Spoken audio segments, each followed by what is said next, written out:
think looking back, I mean, you could say the appointment of Cooper was probably not the first choice, and the recruitment wasn't great in the summer. But like Mike said, I mean, after 10 games, obviously we weren't in the bottom three, and I agree we were in games. And the one thing that you definitely got under Cooper was that the players were fighting for the shirt, and they were always in the game. I think you'd have to just hinge it on the appointment of Van Nistelrooy. I wasn't necessarily Cooper in or out, and I could see arguments for both sides.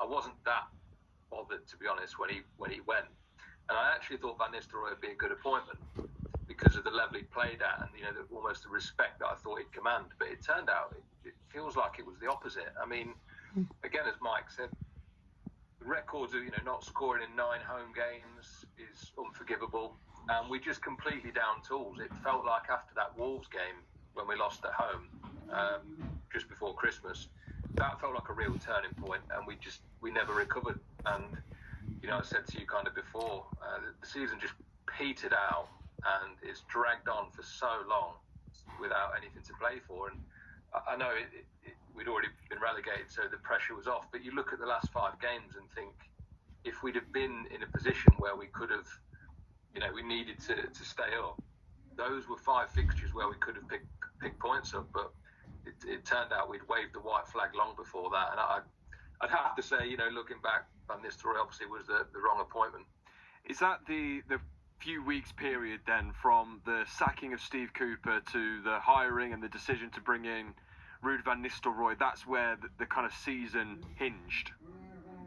It feels like it, and obviously Mike will know that the season we got relegated 2 or 3 years ago, we removed Brendan, and the same thing happened. We removed Steve Cooper. Didn't feel like that we had a plan. Obviously we went to Brentford and got battered. I can't remember who was in charge.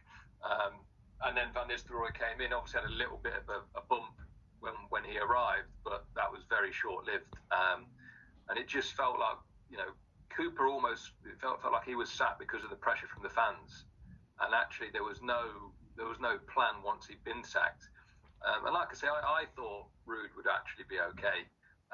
And after 10 games, as Mike said, I didn't actually feel we'd get relegated. But then we got battered away at Newcastle and lost to Wolves just before Christmas.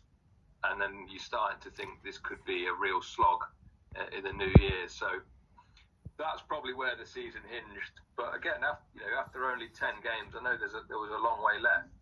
But they looked like a team that was capable of at least fighting to stay up. And we didn't have a team that showed any fight in the end.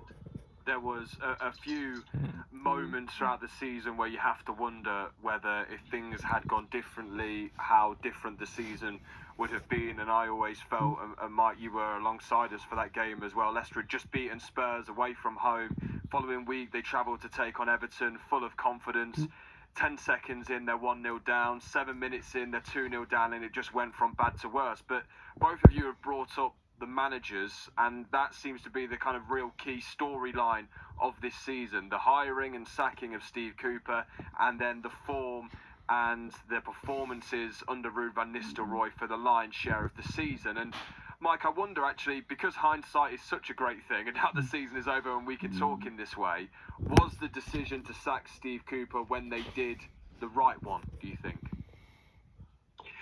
Well, if it's about opinions, and this is what it is about.